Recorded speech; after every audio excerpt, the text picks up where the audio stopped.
Hi, so you may be wondering, can I freeze dry milk? And the answer is yes. And then you may question, can I freeze dry goat milk? And the answer is yes. And then the question becomes, okay, well, how do I get it to be liquid milk again? Well, let's talk about that.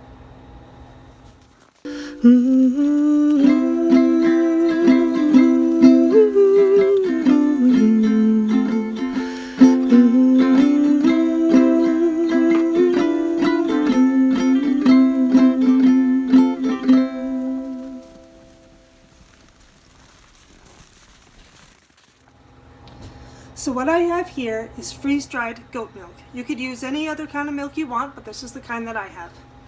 And when it comes out of the freeze dryer, it's in a slab because it goes in as liquid and it's flat and even, and then it freeze dries into that same shape, and then you have to take it out and crush it up to make a powder. Now this is, if you leave it in chunks, you'll require more of it because there'll be air spaces in between to get the amount that you want. If you put it through a food processor, it'll be cut up into finer chunks, and so it will require less of it.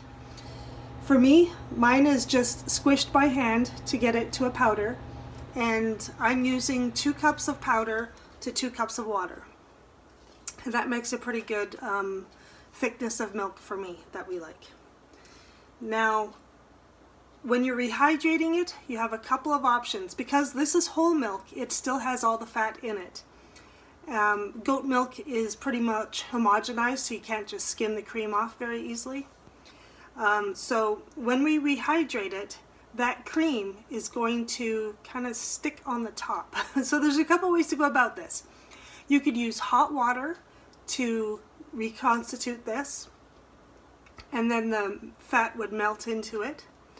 You could use cold water, and then once it's mixed, you'll see all the fat sitting on top, and you can scrape that off and put it, well, actually then it's almost like butter, which is pretty neat.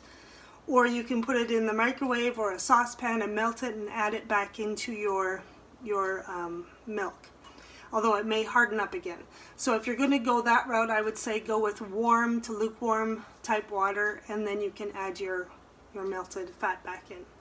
So let's get going on this and we'll show you how it goes. Now you see here that the milk has all been blended, but take a look at this, all this fat sitting on top.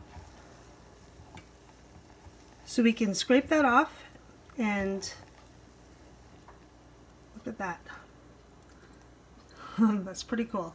I'm going to take it off and put it in a bowl and microwave it to get it warmed up, and then we'll put it back in. Hi, did you know I wrote a cookbook? It's called Delicious, Cheap, Healthy, Whole Grains, Beans, and Lentils, Staples for Budget-Friendly Meals. In it you'll find recipes for breakfast, lunch, dinner, dessert, snacks, and staples.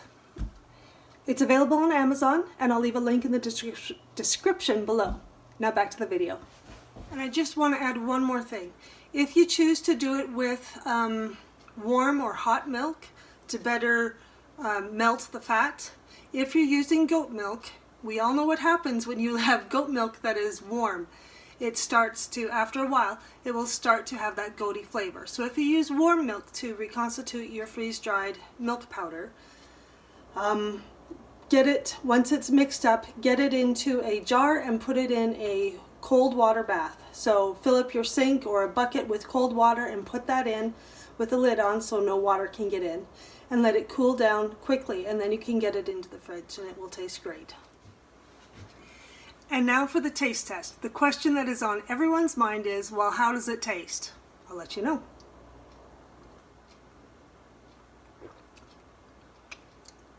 Oh, smooth and creamy. That is delightful. And this is just a little bit cool. If it was back, if I had put it in the fridge and let it cool for several hours, it would be just perfect. Okay, enjoy and good luck with your dehydrated, or freeze-dried actually, freeze-dried milk. Have a great day. One more thing. Remember to like, comment, subscribe, share, help a girl out. Thanks. And somewhere around here, there'll be links for you to click on to watch more of my videos.